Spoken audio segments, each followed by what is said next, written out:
Bonjour, bonjour, j'espère que vous allez bien. Aujourd'hui, on se retrouve pour un premier live de Sutra Mahayana. On va ensemble étudier le Sutra du Lotus. Moi, j'aurais pu prendre là le Sutra du Lotus et dire, vous savez quoi, on va commencer page 1 et on va aller jusqu'au bout. En fait, c'est pas du tout ce que j'ai envie de faire de mon côté. J'ai envie de faire justement un peu l'opposé, c'est prendre le Sutra du Lotus en fonction des chapitres qui m'intéressent par rapport à ce dont j'ai envie de parler. Parce que voilà, du coup, il y a toute une variété de thèmes qui sont abordés dans ce sutra-là par rapport aux différents chapitres. Et typiquement, moi aujourd'hui, j'avais envie de parler d'un chapitre qui est le chapitre qui s'appelle Devadatta, qui est un chapitre à la base sur le cousin du Bouddha, mais qui parle aussi d'une petite fille dragon. Et personnellement, c'est un de mes passages préférés du sutra. Je me dis, tiens, on va commencer par celui-là. C'est des thèmes qui sont intéressants à discuter. Voilà, plutôt que de le passer vraiment de façon un peu rébarbative du début à la fin, je vous skip les passages qui sont peut-être pas forcément intéressants. Et voilà, je me dis, aujourd'hui, je prends ce chapitre-là parce que j'ai envie de parler de ça. La semaine prochaine, on reparlera du Sutra du Lotus. Je prendrai un autre chapitre qui m'intéresse. Et voilà, et on va comme ça étudier le sutra. Et ça va vous donner en fait vraiment des pistes pour mieux comprendre ces références que vous allez peut-être des fois croiser dans la culture populaire, notamment japonaise. Donc, on va commencer par le chapitre de Devadatta. Et pour bien commencer le chapitre de Devadatta, il faut que je vous explique un petit peu qui est ce fameux Devadatta. Et j'en profite pour dire coucou à Sencha qui nous a rejoint. Alors, je vous ai préparé un PowerPoint aujourd'hui, c'est l'opulence. Il va y avoir 2 PowerPoints, c'est incroyable. Alors, Devadatta, son nom littéralement veut dire don des dieux ou dieu donné, si vous voulez, pas comme l'humoriste tourné extrême droite là. Donc voilà, c'est don des dieux, Devadatta. Devadatta, à la base, c'est techniquement le cousin du Bouddha Shakyamuni, donc le Bouddha historique qui a vécu en Inde il y a moins de 2500 ans. Et c'est également du coup le demi-frère de Ananda, qui est un des disciples principaux du Bouddha. Ce qui s'est passé, c'est que après avoir atteint l'éveil, donc pour rappel, Shakyamuni, le Bouddha historique, a quitté son royaume. Il était prince de son royaume. Il a quitté ses fonctions fonctions de prince. Il a refusé de devenir roi. Et il est parti loin de son pays natal pour pratiquer des austérités, rencontrer des disciples, etc. Au bout d'un moment, il a fini par atteindre l'état de Bouddha. Et à ce moment-là, il va revenir dans son pays natal, Kapilavastu. Et quand il revient, en fait, il y a une partie de sa famille qui va se convertir au bouddhisme. Et notamment les fameux Devadatta et Ananda. Et au début, en fait, ça se passe relativement bien avec Devadatta. C'est plutôt un disciple, on va dire, excellent en termes de pratique. Il est très vite, en fait, il acquiert des très hauts niveaux de méditation, des très hauts niveaux de pratique, à tel point que la légende raconte qu'il était capable de voler, de se dédoubler, que ça lui avait permis d'avoir plein de pouvoirs magiques. Donc Devadatta, c'est vraiment un très bon disciple, tout se passe bien. Sauf que, au bout d'un moment, en fait, Devadatta se retrouve un petit peu insatisfait de ce qui se passe dans la communauté bouddhiste. Entre autres, il va trouver le Bouddha un petit peu trop laxiste dans ses règles. Le Bouddha, il va prôner une espèce de ce qu'on appelle la voie du milieu. Il va prôner une voie du milieu entre être trop relâché et être trop ascétique. Et en fait, cette voie du milieu telle qu'elle est prônée par le Bouddha, Devadatta, il va commencer à en être un petit peu déçu. Et il va du coup aller voir le Bouddha en personne. Il va lui dire, écoute cousin, j'aimerais qu'on applique maintenant les 5 règles suivantes parce que je trouve que ce qu'on fait là est un peu trop laxiste. Quelles sont ces 5 règles? Les règles de Devadatta, c'est 1, vivre toujours dans la forêt. Parce que ce qui se passait à l'époque, c'est que les moines faisaient une partie de leur temps dans l'année dans la forêt, mais il y avait aussi des moments où ils se réunissaient dans des monastères, souvent sur des terrains qui étaient prêtés par des rois ou des personnes vraiment influentes locales, qui allaient du coup pendant une retraite réunir les moines. Ils allaient aussi s'occuper de leur nourriture, etc., de leur logement, pour que ils puissent pratiquer de façon assez sereine. Et Devadatta, il dit « Ah non, franchement, nous les gars, on est censés être des moines mendiants, c'est la forêt et c'est tout, quoi. » 2, il dit ne jamais accepter de repas, utiliser seulement les aumônes reçues pour se nourrir. Donc là, c'est un peu la même idée, c'est que il dit non, on arrête le coup du roi qui nous régale avec un banquet, on est des moines mendiants, on balade avec notre petit bol, les gens y mettent à manger dedans et c'est seulement ça qu'on a le droit de manger. La 3e chose qu'il va faire, c'est toujours dans la même idée, ne jamais accepter de dons de vêtements et ne se vêtir que de chiffon. Donc là, il dit, en gros, nous, en tant que moines, pareil, on est des mendiants, on doit trouver nos tissus nous-mêmes, quitte à les prendre sur des cadavres, et puis on vit que comme ça, quoi. On ne doit pas accepter de beaux vêtements de rois qui nous disent, tiens, pour pour vous soutenir et tout, voilà des belles robes de moine toutes neuves, ça va vous mettre bien. Quatrième, ne jamais coucher sous un toit, mais seulement sous les branches des arbres. Donc là, ça commence à devenir vraiment hardcore, hein, donc pas de toit, pas de maison. Et 5, il dit ne jamais consommer ni viande ni poisson. Cette règle-là, elle peut paraître un petit peu bizarre parce que dans la grosse majorité, notamment du Mahayana plus tard, le côté végétarien est un acquis. Mais en réalité, à l'époque du Bouddha historique, ce n'était pas le cas. Simplement, en fait, les moines mangeaient ce qu'on leur donnait. Il était quand même de bon goût d'éviter de donner de la viande et du poisson à un moine, mais si pour une raison ou une autre, la personne qu'ils allaient voir avec leur bol leur mettait ça dedans, ben, techniquement, ils n'avaient pas le droit de refuser. Ils devaient manger tout ce que la personne mettait dans le bol. Et pour la petite anecdote, le Bouddha historique, alors on ne sait pas trop exactement, mais il serait mort d'une intoxication alimentaire suite à un repas un truc qui s'appelait repas de cochon. Donc en fait, techniquement, on ne sait pas si c'était du porc, en fait un repas de porc, si c'était techniquement du porc qui lui aurait été servi, ou si c'était des champignons, parce que c'est la nourriture que mangeaient les cochons.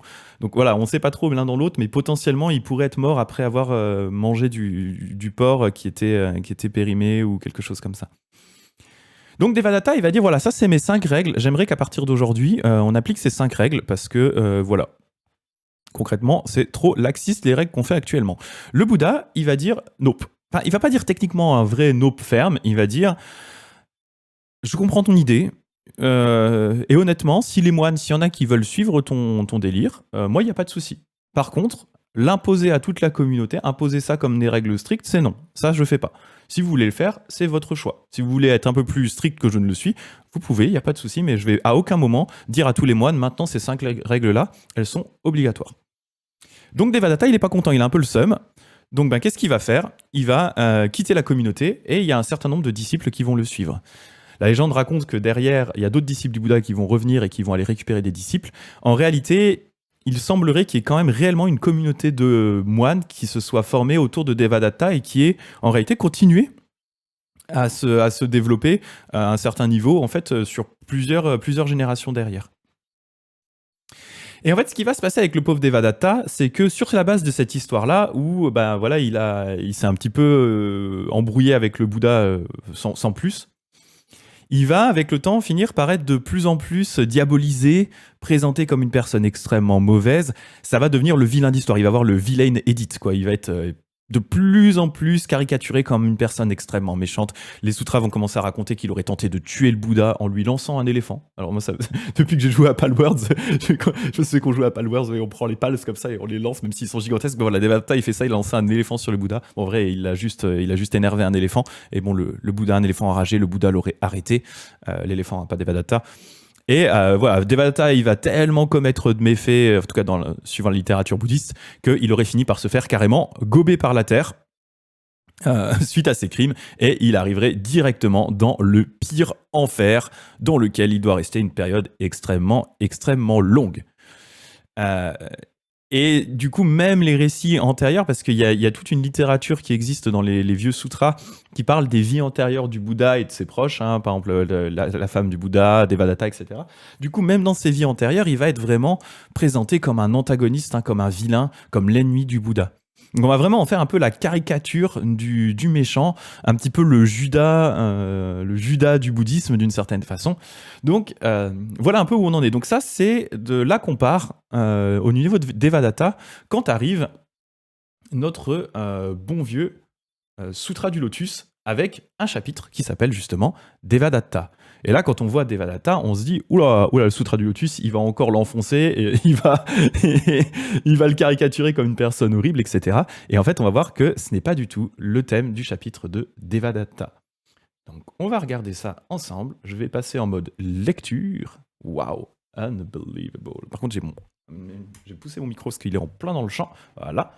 Alors, je vous ai mis de côté le chapitre sur Devadatta. J'espère que vous arrivez à lire. De toute façon, je vais le lire avec vous. Je ne vais pas commencer au tout début, parce qu'il y a le début du chapitre. Je vais attaquer directement à partir de... Ah bah si, le début, et tant pour moi. Alors, en gros, ce qui se passe, à ce moment-là, le Bouddha va expliquer que ça fait pas mal de temps, en fait, dans des vies antérieures, il cherchait à acquérir la sagesse qu'il y avait dans ce bon vieux sutra du lotus. Donc, c'est à peu près là où on en est. Donc, Je vais vous lire. En cette heure, l'éveillé déclara aux êtres d'éveil, donc les bodhisattvas, aux dieux qui étaient là, aux hommes et aux quatre congrégations: j'ai, au cours d'innombrables éons du passé, donc ça fait genre des milliers, des milliers, des milliers de vies différentes, recherché le livre du lotus de la loi sans connaître de lassitude. Il était à fond. Pendant de nombreux éons, j'ai constamment pris naissance comme souverain d'un royaume, lequel avait fait vœu de chercher l'éveil insurpassable, son esprit ne régressant jamais.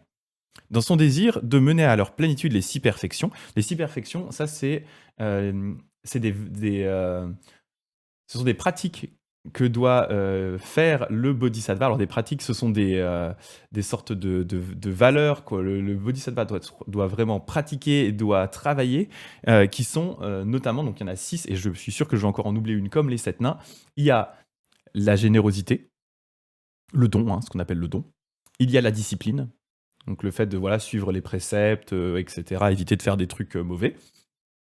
Il y a l'effort, donc le fait de voilà, ne pas ménager ses efforts. Il y a la patience, le fait que bah ouais, on va être dans des circonstances qui vont être compliquées par moment, donc il faut savoir rester patient, ne pas s'énerver. Donc c'est des choses qu'on va cultiver. Il y a la concentration, donc la méditation, et il y a la sagesse. Ouais, je n'en ai pas oublié, il y en a 6. Donc ça, c'est vraiment ces caractéristiques des bodhisattvas. Donc il dit, je les ai, mon but était vraiment d'arriver à la plénitude de chacune de ces 6 perfections. Et donc il pratiquait le don avec diligence en son cœur. Donc là, c'est le Bouddha qui parle de sa vie précédente, hein. Quand il dit il parle de lui au passé dans une vie précédente. En son cœur, il n'était jamais avare d'éléphants, de chevaux, des 7 raretés, de villes fortifiées, de femmes, d'enfants, d'esclaves ou de serviteurs. Alors quand je lis cette phrase, hein, ça veut pas. Pour moi, je lis pas ça en disant vous voulez mon enfant? Voilà, je vous le donne. Je ne suis pas avare de mes enfants. Vous voulez ma femme? Je vous la donne. Je ne suis pas avare de ma femme. Alors, je pense par là qu'il veut dire qu'il n'hésitait pas, si besoin, à se séparer de tout dans sa quête de sagesse. Et il dit que ce fût la tête ou les yeux, la moelle ou le cerveau, le corps ou la chair, les pieds ou les mains, il n'épargnait même pas sa vie corporelle. Vous voulez un œil? Je vous donne mon œil. En ce temps-là, la durée de vie des gens était incalculable. Et il y a cette notion dans les sutras bouddhistes que la vie des gens est dépendante de l'ère dans laquelle on se trouve. Donc nous, on est dans une ère pas ouf, et du coup, les gens, ils vivent pas très longtemps. Mais voilà, en tout cas, à cette époque-là, donc il y a probablement très longtemps, la durée de vie était incalculable.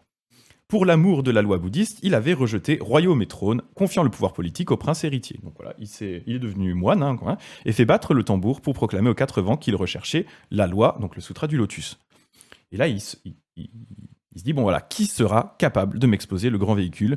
Ma vie durant, je lui fournirai mes services. Donc là, on parle d'un roi, hein, qui est prêt à tout abandonner pour aller étudier le sutra du lotus. Et donc, qu'est-ce qui va se passer? Il se trouva alors un ermite pour venir proposer au roi. Je possède le grand véhicule, donc c'est quelqu'un qui possède le Mahayana, donc c'est quelqu'un qui a la sagesse du grand véhicule. Il a pour nom le livre de la fleur de lotus de la loi sublime, donc c'est le sutra du lotus. Si tu ne me désobéis pas, je te l'exposerai. Le roi, entendant les paroles de l'ermite, exulta d'allégresse, hein, ça fait des vies et des éons qu'il cherche ce sutra. Dès lors, il le suivit pour lui fournir le nécessaire.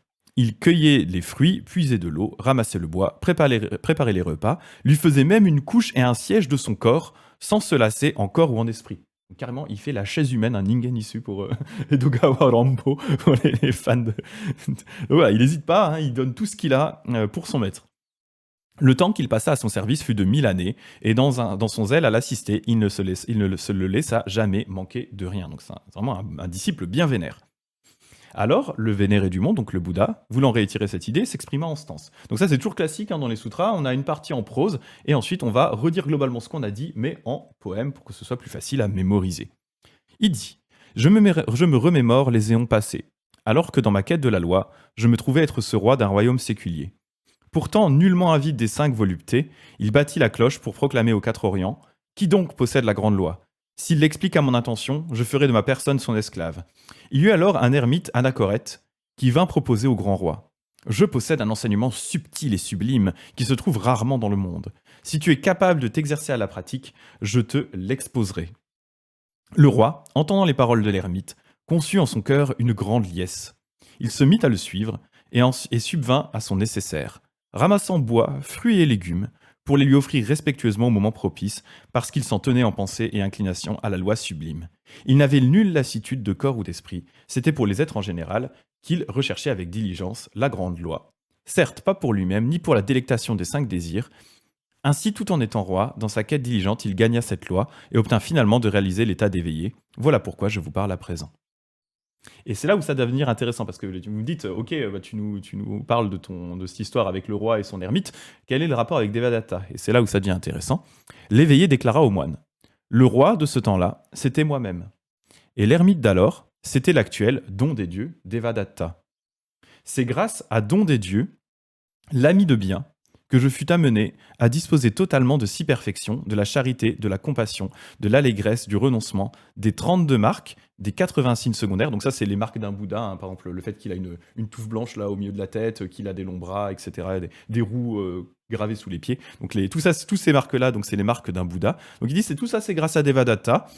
Des 10 forces, des 4 assurances, des 4 inclusions, des 18 exclusivités, des pouvoirs divins, de la puissance de la loi, à réaliser l'éveil égal et correct et à sauver largement les êtres. Tout cela, et il le répète, tout cela, c'est grâce à don des dieux, l'ami de bien. Donc là, c'est intéressant parce que vous voyez le retournement de situation qu'on a par rapport à la présentation que je vous ai fait de Devadatta, qui est toujours présenté comme une personne voilà, extrêmement mauvaise, le mec qui essaie de tuer le Bouddha, qui finit gobé par la terre et retourné en enfer tellement il est mauvais. Et bien là, on nous dit, dans le Sutra du Lotus, on retourne la situation et on a le Bouddha qui dit, franchement les mecs, en fait, si je suis devenu un Bouddha, bah, c'est grâce à Devadatta. À un moment, il m'a vraiment filé un coup de main dans une vie passée, et sans lui, en fait, bah, j'y serais pas arrivé, quoi. Et donc, le Bouddha continue, il déclara aux multitudes. Don des dieux, Devadatta, bien plus tard, au terme d'innombrables éons, obtiendra de réaliser l'état d'éveillé et sera appelé l'ainsi venu roi des dieux. Le digne d'offrande, au savoir correct et universel, muni de science et de pratique, le bien parti, comprenant le monde, le héros suprême, le dompteur, le précepteur des dieux et des hommes, l'éveillé, le vénéré du monde. Tout ça, ce sont des termes qui servent à décrire un Bouddha, ce sont des termes différents, des synonymes pour parler d'un Bouddha, différentes appellations d'un Bouddha. Donc en gros, là, à nouveau, du coup, le Bouddha dit bah, Devadatta, après pas mal d'éons, lui aussi va devenir un Bouddha qui s'appellera roi des dieux. Voilà. Son monde aura pour nom voix des dieux. L'éveillé roi des dieux, donc Devadatta devenu un Bouddha, demeurera au monde 21 moyens et prêchera largement aux êtres la loi sublime. Donc voilà, à nouveau, donc ça deviendra un bon Bouddha. Des êtres nombreux comme les sables du Gange obtiendront le fruit du méritant. D'innombrables êtres déploieront la pensée d'éveil par les conditions. Des êtres nombreux comme les sables du Gange déploieront la pensée de la voie insurpensable. Ils obtiendront l'adhésion aux entités en tant que non produites et demeureront dans un état sans régression. Donc là, c'est ce qu'il dit, c'est que non seulement Devadatta va devenir un Bouddha, mais en fait, il va profiter à des quantités incalculables d'êtres différents, en les aidant eux-mêmes à devenir des Bouddhas, en les mettant sur la voie, en s'assurant qu'il parle de non-régression, donc en s'assurant qu'ils atteignent un état où ils continueront à évoluer pour devenir des Bouddhas, où ils ne pourront pas retourner en arrière. Et après l'extinction suprême de l'éveillé roi des dieux, en son temps, la loi correcte demeurera au monde 21 moyens. Pour reliqueur de son corps intact et entier, on élèvera une pagode faite des 7 matières précieuses, donc il sera honoré même après sa mort, et ses enseignements resteront dans le monde même après sa mort, dont la hauteur sera donc de 60 phasanges, la largeur et la profondeur de 40 phasanges. Donc ils aiment bien décrire un peu les, les reliquaires des gens. Les dieux et les gens, tout autant qu'ils sont, les dieux et les gens, tout autant qu'ils sont, feront de fleurs diverses, de poudres, de fumigations, d'onguents, de vêtements, de guirlandes, de bannières, de dés précieux, de musique et d'hymnes de révérence et offrandes à la merveilleuse pagode des 7 matières précieuses. Donc continueront à offrir des présents à Devadatta même après sa mort. D'innombrables êtres obtiendront le fruit du méritant, d'innombrables êtres auront l'intellection d'éveiller pour soi, un nombre inconcevable d'êtres déploieront la pensée d'éveil et attendront l'état sans régression. Donc voilà, et ça c'est pour ça que moi j'aime bien le Sutra du Lotus, c'est pour ce genre de take qu'il y a là-dedans, où on va partir d'une situation où on se dit, bah, c'est la situation de base qui est Devadatta est un connard. Et en fait, on va complètement retourner cette situation en disant non, non, non, non. Même Devadatta, il n'est pas exclu du fait de devenir un Bouddha. Voilà pourquoi. Et en plus de ça, voilà ce qu'il va réaliser dans un futur plus ou moins lointain. Donc c'est pas en plus juste dire bah oui, il va s'en sortir. Non, non, c'est vraiment il va devenir un Bouddha, il va aider les gens, il va être vénéré par des millions de personnes qui vont être aidées grâce à lui à devenir des Bouddhas. Donc voilà, je trouve ça vraiment sympa, cette idée de dire qu'il n'y a personne qui soit complètement exclu de l'état de Bouddha, et même, on va dire, le Judas du bouddhisme n'est pas exclu de cette réalisation. Donc voilà, je trouve ça Moi, je trouve que c'est un très très beau message.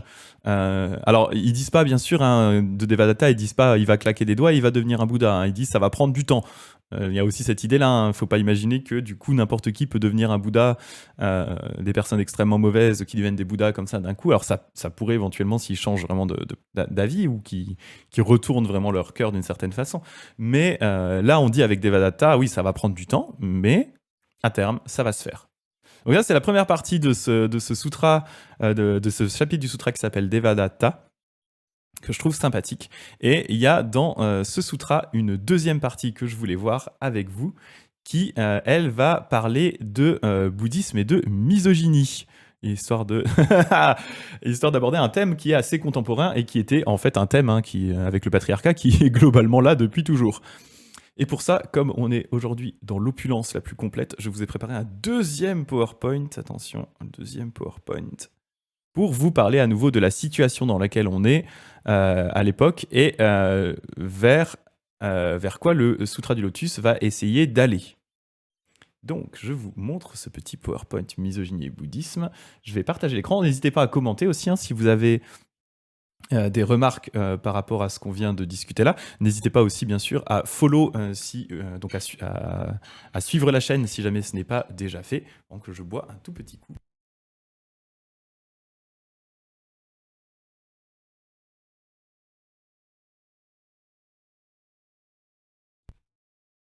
Voilà, le beau PowerPoint misogynie dans le bouddhisme.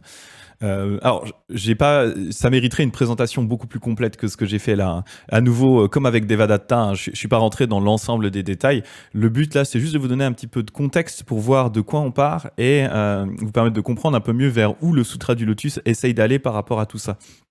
Ce qui du coup rend le contexte un petit peu plus intéressant. Donc, dans le Theravada, voilà ce qui s'est passé par rapport aux femmes. Déjà au départ, le Bouddha aurait initialement refusé de créer un ordre de nonnes. Il aurait refusé par 3 fois. Et il aurait fini par accepter, suite à l'insistance des femmes de son clan, hein, notamment sa mère adoptive et sa femme, et Ananda, le fameux disciple Ananda, qui est toujours décidément beaucoup trop cool, qui lui était vraiment un peu déçu du fait que le Bouddha dise non. Je ne veux pas ordonner de femmes. Et il a fait, allez Bouddha, s'il te plaît, vas-y, ordonne les femmes, il n'y a pas de raison, pourquoi tu les ordonnes pas? Et il a insisté un peu beaucoup. Et au bout d'un moment, le Bouddha a fini par craquer. Cependant, d'après les sutras de l'époque, le Bouddha aurait annoncé que suite à cette décision, le Dharma resterait 500 ans de moins dans le monde, c'est-à-dire que les enseignements finiraient par disparaître plus vite. Donc on commence déjà la bonne grosse misogynie. Ensuite, historiquement dans le Theravada, les nonnes ont plus de règles à suivre que les moines. Les moines ont un peu plus de 200, les nonnes un peu plus de 300, donc elles ont quasiment une bonne centaine de règles en plus à suivre. Elles peuvent bien devenir dans le Theravada Arat, donc c'est vraiment le niveau le plus élevé de ce qu'on peut techniquement atteindre dans le Theravada, mais en fait elles vont être toujours subordonnées aux moines. Il y a des textes de l'époque qui disent que même une nonne qui aurait étudié 100 ans devrait rendre hommage à un moine qui vient d'être ordonné le jour même. Ce n'est pas cool. Dans le Mahayana, pareil, on a cette notion que les femmes peuvent devenir des bodhisattvas de haut niveau. Hein. On a un exemple dans le sutra de l'entrée dans la dimension absolue, qui est un de mes sutras préférés, où on a un jeune qui cherche l'éveil, qui s'appelle Sudana, qui va aller rencontrer plein de maîtres spirituels différents, et une grosse partie d'entre eux ou elles sont des femmes. Donc il n'y a pas de souci là-dessus. Mais cependant, il y a cette notion que quand même, une femme doit passer par l'état d'homme pour pouvoir devenir un Bouddha. Et j'en avais parlé un petit peu quand je parlais du mont Hiei lundi. Les femmes sont considérées comme moins pures que les hommes et l'accès à certains sites leur sont refusés. Il y a même certains sutras qui sont clairement des sutras apocryphes, donc des sutras qui ont été écrits en Chine ou au Japon, qui décrivent entre guillemets l'impureté des femmes. Et les femmes auraient les 5 limitations. Elles ne peuvent pas devenir Bouddha, Brahma, Sakra, donc les différents dieux, Mara, donc la personne qui est un peu le dieu du mal d'une certaine façon, et Cakravartin, donc un monarque absolu. Donc voilà un peu d'où on part là-dessus. Donc ça part mal. Après, il faut essayer de comprendre un petit peu pourquoi ça part mal. Il est très probable que le bouddhisme initialement était assez égalitaire, dans le sens où le Bouddha acceptait par exemple des personnes de toutes les différentes classes et castes, surtout de l'Inde de l'époque. Il n'y avait pas d'embrouille, il n'y avait pas de souci avec ça. Par contre, c'est vrai que de base, l'Inde de l'époque, hein, comme encore actuellement, était une société, salut Ibrahimovic, était une société patriarcale.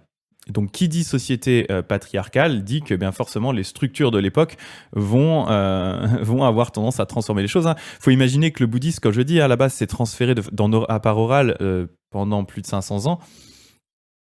Clairement, cette influence du patriarcat, cette ambiance-là, a très probablement influencé le contenu des textes, a fait en sorte qu'il y ait des choses qui se rajoutent pour justifier le statut inférieur des nonnes.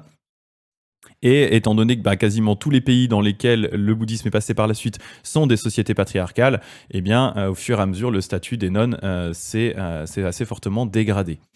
Donc, on est dans cette situation où eh bien, il y a une forme de misogynie assez importante historiquement dans le bouddhisme, là, pour tous les éléments qu'on a vus là. Et je ne suis pas rentré énormément dans les détails, on pourrait aller bien sûr beaucoup plus loin, mais ça mériterait une présentation plus spécifique.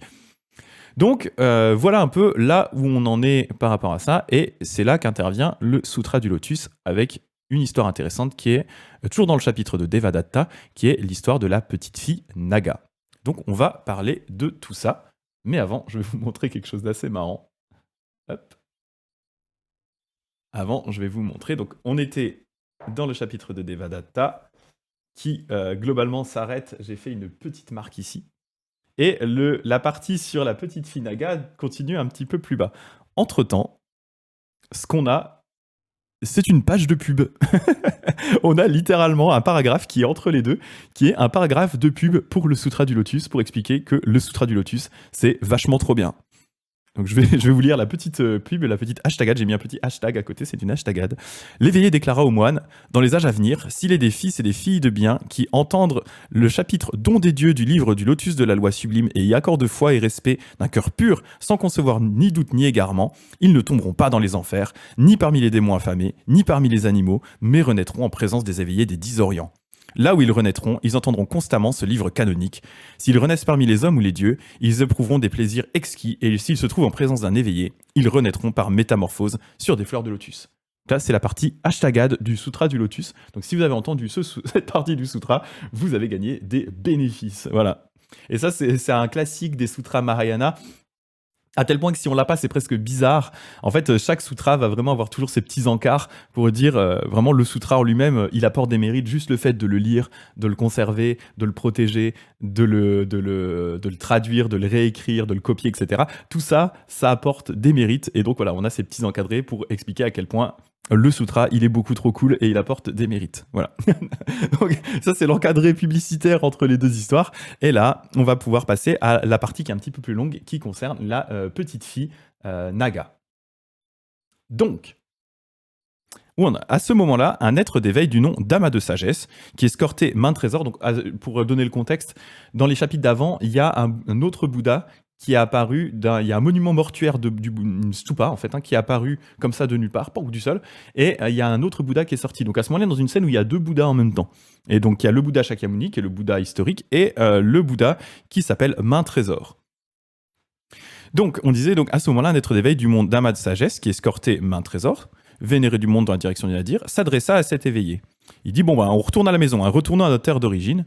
Et l'éveillé Shakyamuni s'adressa au Bodhisattva Ama de Sagesse et lui dit, Nana, fils de bien, attends donc un instant, il y a un être d'éveil du nom de Manjushri que tu pourrais rencontrer afin de discuter de la loi sublime avec lui pour retourner ensuite à ta terre d'origine. Donc en gros, pars pas tout de suite, il y a un mec assez cool qui va débarquer, c'est Manjushri, qu'on appelle aussi Manju en japonais, qui est un Bodhisattva de extrêmement haut niveau, qui est dans beaucoup de textes bouddhistes, et qui représente globalement l'esprit d'éveil et la sagesse, Manjushri. En opposition, donc son duo, c'est Samantabhadra, qu'on appelle aussi dans le milieu Samantha, ou Fugan, si vous pouvez l'appeler Samantha, et, qui représente la pratique du Bodhisattva. Donc on a vraiment le début du chemin qui est représenté par Manjushri, et le chemin en lui-même qui est représenté par Samantha. Donc à ce moment-là, Manjushri, assis sur une fleur de lotus à 1000 pétales, aussi grande que la roue d'un char, escorté d'un être d'éveil également assis sur une fleur de lotus de matière précieuse, surgit spontanément du palais du dragon Sagara dans l'océan et demeura dans l'espace. Donc il était dans l'océan en mode sous l'océan. Chaque fois, j'ai la musique d'un rapport. Sous l'océan. Donc, il était sous l'océan en train de prêcher le bouddhisme, en fait, dans le palais des dragons, donc des nagas. Les nagas, c'est un peu difficile à décrire. C'est à mi-chemin entre des hommes et des dragons. C'est des hommes dragons, plus ou moins. C'est cool, et ils vivent dans l'eau. Voilà. Donc, ils sont sous l'océan. Donc, il a quitté l'océan et il est venu s'installer dans l'espace. Il flotte. Il se rendit au pic du vautour, donc là où est le Bouddha, descendit de la fleur de lotus, s'approcha des deux éveillés et, de la tête, fit révérence aux pieds des deux vénérés du monde. Donc là, il leur rend hommage. Ayant manifesté son respect, il alla auprès d'Ama de sagesse, donc le bodhisattva dont on parlait au début. Ils se saluèrent l'un l'autre, parce que c'est des copains maintenant, c'est des bodhisattvas, et s'assirent ensuite sur le côté. Le bodhisattva Ama de sagesse demanda à Manjushri: quel est le nombre des êtres que tu as convertis en te rendant au palais du dragon? Alors ça parle chiffre direct, là on parle conversion, on parle chiffre. Manjushri lui dit: leur nombre est incalculable, on ne saurait le supputer, la bouche ne peut l'exprimer, la pensée ne peut le jauger. Attends donc un instant et tu en auras la preuve par toi-même. Il est en train de flex. Il n'avait pas fini de parler que d'innombrables êtres d'éveil, donc des bodhisattvas, assis sur des fleurs de lotus de matière précieuse, surgirent de la mer et se rendirent au pic du vautour et demeurèrent dans l'espace. Ces êtres d'éveil avaient tous été convertis par Manjushri. Munis de la totalité des pratiques d'êtres d'éveil, ils discutaient tous ensemble des 6 perfections. Donc on rejoint les 6 perfections qu'on a discutées tout à l'heure. Du coup, comme je disais, le don, la discipline, l'effort, la patience, la sagesse et la concentration. Donc ils étaient en train de discuter de tout ça entre eux. Et donc on suppose que ce sont tous des nagas, des dragons qui étaient dans le palais en dessous, sous l'eau, là, convertis par un Manjushri. Ceux qui, à l'origine, étaient des auditeurs, exposaient dans l'espace les pratiques des auditeurs. À présent, ils s'exerçaient tous au sens de la vacuité selon le grand véhicule. Donc là, c'est aussi un peu un classique du Mahayana. Donc les auditeurs, c'est les moines tels qu'on les voit dans le Theravada, donc l'ancienne version du bouddhisme. Et en fait, ils sont en train de devenir des bodhisattvas. Donc ils se sont fait convertir du petit véhicule au grand véhicule. Et donc là, ils parlent de la vacuité, ça discute sérieux. Manjushri dit à Ama de sagesse: c'est ainsi que s'est passée la conversion par l'enseignement au fond de la mer. Ça calme. Alors, l'être d'éveil, Ama de sagesse, prononça ces stances d'éloge. Il est assez impressionné. Grand en sagesse et mérite, intrépide, tu as converti les êtres sans nombre. Tout à l'heure, cette grande assemblée, ainsi que moi-même, nous venons de le voir. Tu exposes le sens de l'aspect réel, tu dévoiles la loi du véhicule unique, tu guides amplement les êtres à la réalisation rapide de l'éveil. Donc il est assez impressionné. Manjushri parla. Sous la mer, je n'ai fait que prêcher constamment le livre du lotus de la loi sublime. À nouveau, petite hashtagade pour le texte en lui-même. Ama de sagesse interrogea Manjushri. Ce texte canonique est fort profond et subtil, c'est le joyau des écritures rarement trouvé en ce monde. Se peut-il qu'il y ait des aides pour obtenir rapidement l'état d'éveil en mettant leurs ailes à pratiquer ce texte? Manjushri parla, et là on arrive à la petite Naga. Il y a la fille du roi des dragons, Sagara, qui vient d'avoir 8 ans, donc c'est une petite gamine. Sage, de facultés aiguës, connaissant bien les actes des êtres et les diverses facultés, elle a fait sienne les formules détentrices, donc elle connaît plein de formules magiques. Elle a pu recevoir et garder complètement le très profond réceptacle des mystères prêchés par les éveillés. Entrée profondément en concentration, elle a eu accès aux enseignements. Elle a déployé en un instant la pensée d'éveil et a obtenu un état sans régression. C'est-à-dire, en un instant, elle a réussi à faire vraiment cette pensée extrêmement profonde qui est « je veux devenir un Bouddha, je veux atteindre l'éveil », et c'est quelque chose de vraiment indestructible. Et elle ne peut pas régresser sur la voie du bouddhisme. Elle n'a que 8 ans, c'est une petite dragon. Son éloquence ne connaît pas d'obstacle. Elle considère les êtres avec tout autant de tendresse que s'il s'agissait de nourrissons. Pleinement munie des mérites, ce qu'elle conçoit en pensée et exprime par sa bouche est subtil et ample, empreint de compassion et de tolérance. Sa volonté est toute de délicatesse et elle est capable d'arriver à l'éveil. Donc déjà, vous voyez, ça contrebalance pas mal les descriptions des femmes que je vous ai données juste avant, qu'on retrouvait notamment dans le Theravada, mais aussi dans le Mahayana en lui-même. Là, on est non seulement sur une fille, mais en plus c'est une petite, quoi. Elle a 8 ans. Et il dit, non, elle a une éloquence de dingue, elle convertit tout le monde, elle va atteindre l'éveil sans souci, quoi. Et donc, l'être d'éveil, Ama de sagesse, dit: j'ai vu l'ainsi venu Shakyamuni pratiquer de dures ascèses au cours d'innombrables éons, accumuler les mérites, amasser les qualités dans sa quête incessante de la voie d'éveil. Que l'on considère le monde tricosmique, il n'y a pas un endroit, même de la taille de la taille d'un grain de moutarde, où l'être d'éveil n'ait renoncé à son corps et à sa vie pour l'amour des êtres. Donc ce qu'il dit là, c'est que, attends 2 secondes, moi j'ai vu le Bouddha, comment ça s'est passé, ça fait genre des millénaires qu'il pratique vie après vie comme un dingue. Il n'y a pas un endroit dans tout l'univers où il n'a pas abandonné son corps pour le bien de tous, c'est après tout cela qu'il a pu réaliser la voie de l'éveil. Et là, notre ami Ahmad Sagesse, il est un petit peu sceptique. Il dit « Je ne crois pas que cette fille ait pu réaliser l'éveil correct en l'espace d'un instant. » Il est genre « Bullshit. I call bullshit. » Il n'avait pas fini de parler que soudain, la fille du roi des dragons apparut devant eux. Elle pop. Elle salua la tête baissée, puis se retira sur le côté pour dire ses stances d'éloge. Profondément versé dans les marques des fautes et des mérites, illuminant partout dans les 10 orients, le corps de la loi pur, subtil et sublime est totalement muni des 32 marques et les 80 signes secondaires sont là pour orner le corps de la loi. Dieu et homme le regardent avec vénération, dragons et génies le respectent tous, de toutes les espèces d'êtres vivants, il n'est nul qui ne le révère. D'ailleurs, en l'entendant, je réaliserai l'éveil, cela seul l'éveillé attestera, je dévoilerai la doctrine du grand véhicule, je délivrerai de la douleur tous les êtres. Donc là, ce qu'elle fait, c'est qu'elle rend hommage au Bouddha, et elle montre aussi à nouveau son esprit d'éveil en réaffirmant le fait qu'elle veut devenir un Bouddha pour aider tous les êtres. Alors, et là on va arriver à un passage intéressant, on a Shariputra. Shariho, ou Shariho en japonais, Shariputra. Shariputra, en fait, c'est un disciple historique du Bouddha. C'est une personne qui a techniquement réellement existé, qui est du coup réputé pour sa sagesse, mais c'est un disciple du petit véhicule, un disciple du Theravada.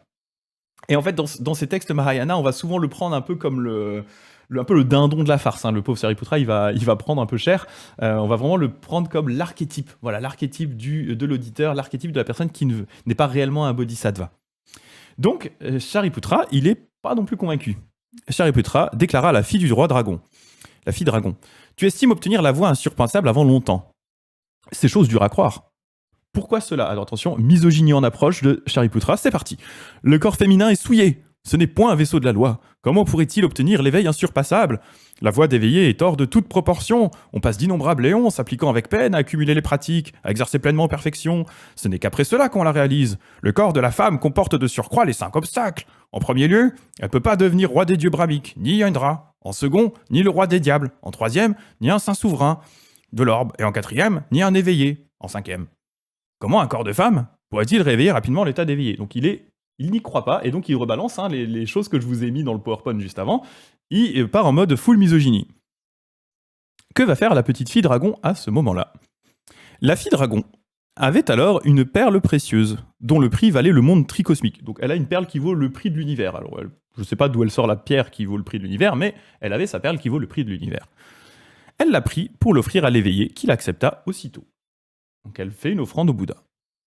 La fille dragon dit à Ama de sagesse et au vénérable Shariputra. J'ai offert une perle précieuse et le vénéré du monde l'a acceptée. Cela s'est-il passé rapidement ou non? Ils répondirent que cela avait été très rapide. La fillette réprit.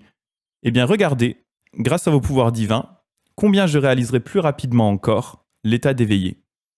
Et là, toute l'assemblée vit alors la fille dragon se transformer soudainement en homme, se munir des pratiques d'être d'éveil, se diriger vers le monde immaculé en direction du sud, prendre place sur une fleur de lotus en matière précieuse et réaliser l'éveil égal et correct, avec les 32 marques et les 80 signes secondaires, exposant la loi sublime à l'ensemble des êtres partout dans les 10 directions. À la même heure, dans le monde d'endurance, les êtres d'éveil, auditeurs, dieux, dragons, les 8 classes d'êtres, les humains et les non-humains, virent tous de loin la fille dragon réaliser l'état d'éveillé et prêcher universellement la loi aux hommes et aux dieux de l'assemblée d'alors. Le cœur en grande liesse, ils lui rendirent hommage de loin. Des êtres innombrables, entendant la loi, la comprirent et obtinrent un état de non-régression. Des êtres innombrables purent obtenir l'annonciation de la voie. Le monde immaculé trembla de 6 manières. Dans le monde d'endurance, donc c'est notre monde, le monde d'endurance, 3000 êtres prirent demeure dans la terre de non-régression, 3000 déployèrent la pensée d'éveil et purent recevoir l'annonciation. L'être d'éveil ama de sagesse, Shariputra et toute l'assemblée, silencieusement, crurent et acceptèrent. Elle leur a fermé le claquet. Alors, je trouve l'histoire sympa. J'aime beaucoup la métaphore de cette histoire de la petite fille dragon. Le seul passage qui me gêne toujours très légèrement quand je lis ce passage de la petite fille dragon, c'est le fait que malgré tout, ils sont quand même obligés d'insister sur le fait qu'elle se transforme en homme en 1 seconde et ensuite elle devient un Bouddha. Et je trouve toujours dommage, vraiment dommage, qu'ils aient gardé cette phrase. C'est là où on voit quand même le reliquat du côté vraiment patriarcat qui est quand même présent. On a beau essayer de s'en débarrasser, il est toujours là comme un vieux mollusque accroché. Et bien là, on le voit. Ça, moi, dans ma version, entre guillemets, à moi du Sutra du Lotus, la jeune fille Naga, elle fait juste ça, elle devient Bouddha, ciao. Et c'est dommage, hein, c'est vraiment dommage ce petit... elle devient un homme, et voilà. Après, ça peut avoir des implications intéressantes pour ceux qui voudraient discuter de genre et de bouddhisme, de fluidité dans le genre, dans le bouddhisme malgré tout, ces histoires de misogynie, etc. Il y a quand même dans le bouddhisme une espèce de fluidité dans le genre, dans le sens où de naissance en naissance, les gens peuvent devenir des êtres différents. Et là, même en dehors des naissances, elle se transforme, donc elle devient un homme. Donc il y a voilà, une certaine fluidité de genre que je trouve intéressante là-dedans, mais je trouve vraiment dommage ce petit écueil de dire elle devient un homme et ensuite voilà. Mais malgré tout, on voit quand même un effort qui est fait dans le Sutra du Lotus pour rabattre le claquet de Shariputra qui va s'amuser à lister tous les trucs en disant ouais, alors les femmes c'est impur, les femmes elles ont les 5 obstacles. Et puis ben, à ce moment-là, la fille dragon elle fait regarde, je donne une perle au Bouddha. C'était rapide la perle? Et ben watch et là reveal et elle devient un Bouddha en claquant des doigts. Donc moi j'aime bien parce qu'il y a vraiment cette notion du elle leur rabat le claquet quoi. Elle les détruit mais voilà c'est un petit oui il y a Temacha qui dit il est un peu jaloux. Ouais, je pense qu'il y a un peu de ça en vrai. Je pense qu'il y a un peu de ça. Il y a une part d'incrédulité pardon, il n'y croit pas. Mais il y a aussi vraiment un côté peut-être un petit peu jaloux. Genre, ouais, attends, tu vas pas me dire qu'une petite gamine, alors que moi je galère, que la petite gamine de 8 ans, là, elle peut se transformer en Bouddha comme ça ultra facilement. Eh ben, si elle peut, voilà, la petite Naga. Donc voilà, j'aime beaucoup la fille Naga, je trouve l'histoire très sympa. Et après, ben, comme je dis, prenez les textes. Il faut prendre les textes avec du recul. Vous voyez que ces textes, la façon dont c'est décrit, c'est très fantastique. Hein. Je veux dire, on parle de petites filles dragons, tout le monde sort de l'eau sous l'océan, etc. Enfin, il y a un côté très imaginaire, très imagé, mais que je trouve du coup intéressant parce que d'une part, ça rend l'histoire assez agréable, un peu palpitante à lire. C'est beau à visualiser en même temps qu'on le lit, hein, et ça, c'est important. Et de l'autre, voilà, il faut derrière appliquer son esprit critique en se disant, bon, ok, ça c'est le folklore qu'il y a derrière, ce qui peut être très bien pour des méditations par exemple, hein, parce que c'est vraiment des belles images. De l'autre, appliquons notre esprit critique, qu'est-ce qu'on peut retirer de ça? Moi, quand je lis le chapitre de Devadatta, il y a deux choses que je retire. Il y a l'idée de, une très beau concept qui est que tous les êtres peuvent devenir des Bouddhas, donc même les personnes qui dans notre monde actuellement sont des personnes horribles, au bout de peut-être que X renaissance, ces personnes-là finiront par se rendre compte de ce qu'elles font et pourront elles-mêmes devenir des Bouddhas et aider les autres. Donc je trouve que c'est un message très joli. Alors à nouveau, un message qui ne veut pas dire accepter tous les cons. C'est pas ce que ça dit. Le message, ça dit même les cons finiront par devenir des Bouddhas. C'est un petit peu différent. Et il y a ça, et la deuxième partie qui est du coup la jeune fille Naga, qui est en fait n'importe qui peut réaliser cet état d'éveil. Ce n'est pas un état qui est réservé qu'à des personnes, déjà pas qu'à des mecs. Les femmes bien sûr peuvent le faire, peu importe le genre, ça peut se faire. L'âge n'a pas d'importance. Voilà, il y a un côté vraiment ouvert que je trouve agréable. Il y a Temacha qui dit on se rapproche de la mythologie grecque et romaine avec ce côté fantastique, c'est plutôt sympa pour retenir le message. Exactement. Et le Sutra du Lotus se base beaucoup là-dessus, autant avec le texte en lui-même qui est voilà très très beau, très imagé, etc., que par les histoires qu'il va raconter. Je trouve que voilà, c'est là où, comme je disais au début, hein, moi j'avais été surpris parce que je m'attendais à trouver, par exemple, je sais pas, c'était mon premier sutra, je m'attendais à trouver des techniques de méditation, des choses comme ça, et j'étais un peu déstabilisé. Maintenant que j'ai un peu de recul, je l'apprécie d'autant plus, mais il est aussi d'autant plus appréciable quand on connaît un petit peu le contexte derrière. Donc c'est typiquement Devadatta, le chapitre est intéressant à lire si on a un petit peu de notion de ce qu'est Devadatta et comment Devadatta a été traité dans la littérature bouddhiste jusqu'à ce moment-là. La partie sur la petite fille Naga est intéressante quand on sait, quand on connaît l'histoire un minimum de ce qui se passait au niveau de la misogynie globale qu'il y avait dans le bouddhisme jusqu'à ce moment-là, rend la partie sur la jeune fille Naga d'autant plus intéressant. Donc voilà, c'est il faut le prendre comme ça, il faut appliquer son esprit critique en disant ben, je lis le sutra, je le trouve beau, mais qu'est-ce que personnellement je vais en retirer Est-ce que j'ai des enseignements intéressants que je peux retirer de ce sutra du lotus est-ce que ça peut m'aider Voilà, moi je trouve que la petite finaga, typiquement, c'est un très bon exemple pour montrer aux femmes en disant ben voilà, vous regardez, vous pouvez y arriver, il n'y a pas de limitation. Et derrière, en disant, bah ouais, ok, il y a quand même ce petit passage où elle se transforme en homme, où elle est obligée, entre guillemets, de se transformer en homme. Si c'était un choix, je m'en foutrais, mais c'est comme si elle est obligée de se transformer en homme. Je trouve ça dommage. Après, bah voilà, faut garder en tête que tous ces sutras-là, malgré tout, eh bien, malgré l'idée que effectivement, normalement, les sutras ont été prêchés tels quels par le Bouddha, là, on parle d'ici d'une traduction de quelque chose qui a été transmis par oral pendant un sacré bout de temps.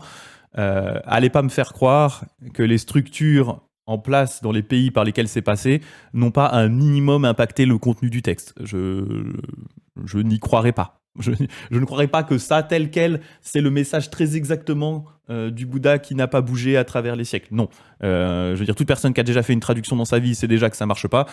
Il y a forcément des choses qui sont interprétées. C'est passé par X cultures différentes pendant X centaines d'années. En partie transmis à l'oral. Voilà, je veux dire, faut garder en tête que les constructions humaines autour et les structures font que, bah oui, les textes sont modifiés. Donc derrière, il faut que nous, on applique notre esprit critique en disant, bon, bah, qu'est-ce que j'en fais? Est-ce que je garde le message tel quel et que j'y crois, voilà, tel quel, avec mes petites œillères? Ou est-ce qu'au contraire, je prends le message et je l'adapte en fonction de ma propre compréhension? Alors, je vois que j'avais une question, Sab, qui a dit, et il y a Ibrahimovic qui a posé, une vraie perle, pas une métaphore. Quand tu parles de la perle, c'est une métaphore. Oui, alors la perle, oui. Alors, il y a souvent dans le bouddhisme cette idée qu'il y a des joyaux qui valent voilà, des sommes incomparables. En réalité, en fait, on s'en fout de la somme. Elle aurait pu offrir un bout de pain au Bouddha, ça aurait été pareil en fait. L'idée, là, c'est juste pour le côté un peu grandiose en disant regardez, elle offre un joyau inestimable au Bouddha. En vrai, c'est plus l'action de faire un don au Bouddha en disant voilà, je vous rends hommage, je vous fais un don qui est important. Qu'elle lui ait donné une pièce de 5 centimes ou qu'elle lui ait donné un joyau incommensurable, voilà, ça ne changerait strictement rien en pratique. C'est l'action de faire un don qui est importante, pas l'objet. Mais voilà, c'est un sutra, ils aiment bien le côté un peu grandiloquent, un petit peu, vous l'avez vu, hein, même quand on le lit, il y a un côté vraiment très, voilà, très grandiose. Ils aiment le côté grandiose, ils aiment le faste. Faut que ça claque un peu. Donc dire que voilà, elle a offert une perle, voilà, c'est incroyable. Et d'ailleurs, je vais vous montrer, j'ai une petite image. J'ai pas réussi à trouver beaucoup d'images de la petite fille Naga. Souvent, en fait, la petite fille Naga va se retrouver principalement en Chine dans une triade avec le bodhisattva de la compassion Kannon. En fait, c'est une triade où il y a Kannon qui est accompagné de 2 enfants, la petite fille Naga et Sudana, qui est le héros du sutra de l'entrée dans la dimension absolue, qui est donc ce jeune qui part en quête de l'éveil et qui va rencontrer 52 maîtres avec un chapitre par maître, qui est vraiment un de mes sutras préférés. Et donc, on le voit souvent avec Kannon, la jeune fille Naga et Sudana. Mais dans cette représentation, elle est vraiment représentée juste comme une humaine normale. Et j'ai du mal à retrouver des représentations de la jeune fille Naga en tant que jeune fille dragon. Parce qu'à la base, c'est censé être une Naga, c'est pas une humaine. Elle est censée être plus ou moins mi-dragon. J'avais un peu de mal à trouver des représentations de la jeune fille Naga. Je vais juste vous montrer celle que j'ai trouvée là, où pareil, on voit pas trop le côté dragon, mais je trouvais l'illustration assez jolie. Et c'est justement l'image où elle offre la perle au Bouddha. La petite fille Naga, je vous montre cette image de la jeune fille Naga. Trop stylée la jeune fille Naga. Voilà, on voit. Alors c'est. Partage d'écran, voilà. Donc voilà cette représentation. Ici, on a la jeune fille Naga. Alors, on peut deviner le côté Naga. En fait, on voit pas le bas de son corps, mais c'est possiblement un bas de corps type dragon ou serpent, en fait. Et donc là, elle sort de l'eau. Elle est suivie par. Elle est à 2 suivants derrière. Elle a cette fameuse perle qui vaut le prix de l'univers. C'est le diamant ultime. Et qu'il offre au Bouddha. Voilà, avec l'assemblée qui attend ça. Donc voilà la petite représentation de la petite fille Naga. J'ai pas réussi à trouver vraiment beaucoup mieux que ça. Mais bon, ça vous donne un peu des ordres d'idées, quoi. Alors, je regarde un petit peu ce que vous m'avez dit. Ouais, voilà, Alice qui dit la transmission orale, la subjectivité de son orateur, exactement. Hein, comment est-ce que les gens vont comprendre? Et aussi, transmission orale, c'est passé par plein de pays, donc il y a eu des changements de langue au milieu. Donc, comment est-ce que tu traduis tel terme? C'est toujours un exercice qui est compliqué, cet exercice de traduction et de transmission. Donc voilà, nous, il faut appliquer notre esprit critique, ne pas être trop dogmatique et prendre en fait ce qu'on a besoin de prendre, ce qui au final est assez conforme à l'esprit du bouddhisme originel, hein, où l'idée c'est de dire appliquez ce que vous avez besoin d'appliquer, prenez ce que vous avez besoin de prendre et rejetez ce qui ne vous paraît pas cohérent. Euh, voilà, je trouve que c'est vraiment un bon message. Et attendez, je vais faire un truc parce que j'ai encore un peu de temps. Laissez-moi 2 secondes, je vais aller chercher dans ma bibliothèque les poèmes de Jien. J'en avais parlé lundi. Il y a les poèmes de Jien sur le Sutra du Lotus qui ont été traduits. Jien, qui est un moine Tendai, donc un moine du bouddhisme Tendai japonais du 12e ou 13e siècle, contemporain de pas mal de fondateurs d'écoles, Shinran Dogen et compagnie. Et Jien, donc ses poèmes ont été traduits et normalement il a des poèmes sur chaque chapitre. Donc je voudrais aller regarder ça. Et il y a Temacha qui dit tu as des livres de référence à nous conseiller, pas trop complexes pour des novices. Alors moi franchement le Sutra du Lotus tu peux le lire, hein, il se lit bien. Moi, en termes de livres que je vous conseille pour commencer à étudier le bouddhisme, au niveau Theravada, il y a le livre Les enseignements du Bouddha d'après les textes les plus anciens, donc les enseignements du Bouddha. Si tu tapes ça, tu vas le trouver. C'est vraiment un ouvrage de référence sur le bouddhisme Theravada. Ça permet d'avoir un peu des bases et c'est un bouquin qu'on va utiliser notamment vendredi. Vendredi, j'ai prévu de commencer à lire une partie de ce livre-là parce que il va vraiment aborder les notions initiales telles que le sentier octuple, les 4 nobles vérités, etc. Et il y a aussi le bouddhisme pour les nuls, mine de rien, qui est pas si mal. Il est pas si mal comme bouquin, le bouddhisme pour les nuls, que tu peux aller regarder. Thich Nhat Hanh a écrit, mais je ne sais pas s'il a été traduit en français, il a écrit un commentaire au Sutra du Lotus qui est vraiment très sympathique, très intéressant à lire. Moi, à l'époque, quand je lisais le Sutra du Lotus, en fait, je lisais 3 livres en même temps. Je lisais le Sutra du Lotus, celui-là, le commentaire en anglais de Thich Nhat Hanh, et le livre de Jien avec les poèmes. Donc en fait, je lisais un chapitre, je lisais ce que Thich Nhat Hanh en disait, et je lisais ensuite les poèmes de Jien qui étaient associés à ça. Donc je m'éclipse 2 secondes, je vais chercher le livre qui est juste derrière moi, et j'arrive.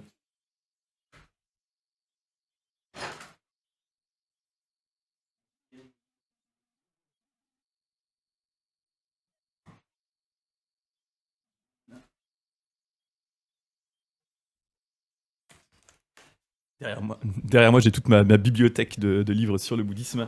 Alors, Jien, est-ce qu'on a un petit sommaire quelque part?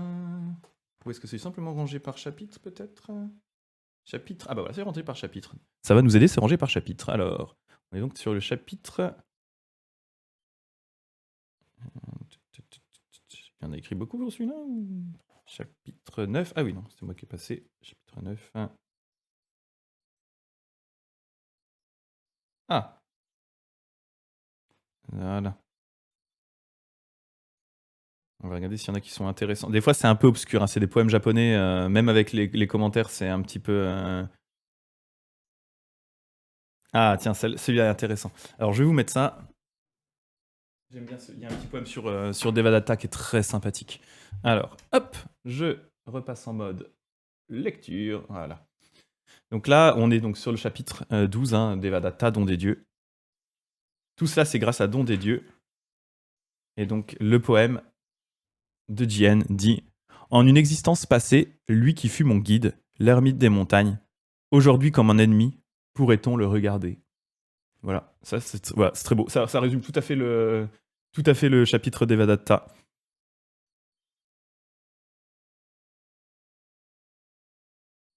Ensuite,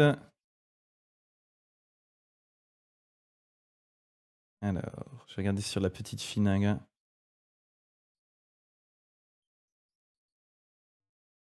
Alors, il y a un petit chapitre qui dit La lune qu'on a vue en si peu de temps surgir de la mer, voici que bientôt elle monte en direction du sud. Donc la lune, hein, c'est la petite naga. Donc la lune qu'on a vue en si peu de temps surgir de la mer, donc en quelques secondes, voici que bientôt elle monte en direction du sud. Donc voici qu'en quelques secondes elle devient un Bouddha. Et alors, à chaque fois, ils expliquent parce qu'il y a, en fait, il y a énormément de doubles lectures possibles par rapport aux mots japonais, etc. Donc, le traducteur, Jean-Noël Robert, pas Jean-Robert Noël, Jean-Noël Robert, explique à chaque fois hein, comment est-ce qu'on peut interpréter les différentes parties, parce que là, il donne en fait une lecture, mais en réalité, il y a plusieurs lectures pour chacun de ces petits poèmes. Voilà, par exemple, il dit aussi Du palais des mers, une lumière soudain brille vers le sud. Il nous semble à l'avance avoir reçu la perle. Voilà, après, il y a chaque fois des petites explications. Par exemple, là, il explique sur le premier, il dit hein, la locution Tamayura. Donc, le poème japonais, c'est Tamayura ni idenu tomieshi, umi no tsuki no yagate minami ni sashi no noboru kana. La locution Tamayura, que l'on peut interpréter comme cliquetis de perles qui s'entrechoquent, signifie en un court laps de temps et reprend sur le mode poétique les nombreux adverbes temporels qui parsèment tout cet épisode du lotus et renvoie à la rapidité de laquelle la petite fille dragon devient un Bouddha. Et il y a aussi une locution parce qu'on sait que Tama, la perle, est un homophone de Tama, amplifié en Tamashi, qui veut dire l'âme, ce qui vient renforcer la référence de la lune comme une pensée d'éveil. Ouais, il y a les poètes japonais de cette époque, et Jien fait partie vraiment des très très bons. C'est un moine, mais c'est un très très bon poète. Voilà, pour les traduire, c'est quelque chose, quoi. C'est vraiment quelque chose. Mais voilà, je trouve sympa de lire les poèmes de Jien en même temps qu'on aborde une partie du sutra. Ça donne une perspective. En tout cas, je trouve que celui sur Devadatta était vraiment bien résumé. Hein. Celui qui, en gros, m'a aidé en tant qu'ermite. Est-ce qu'on peut réellement le considérer comme mon ennemi, quoi. Voilà, je trouvais ça assez cool. Écoutez.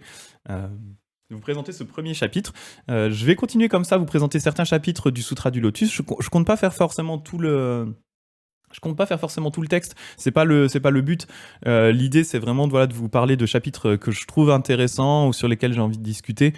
Soit parce que voilà, j'aime le message m'intéresse, ou alors parce que ce sont des histoires qui sont tellement connues et qui ont tellement eu d'impact dans la culture, notamment japonaise, que c'est dommage de pas connaître cette référence. Je pense notamment à l'histoire de la maison en feu, qu'on abordera probablement la prochaine fois ou la fois d'après. Pardon. Et donc j'ai continué comme ça les mercredis à parler plutôt du Sutra du Lotus.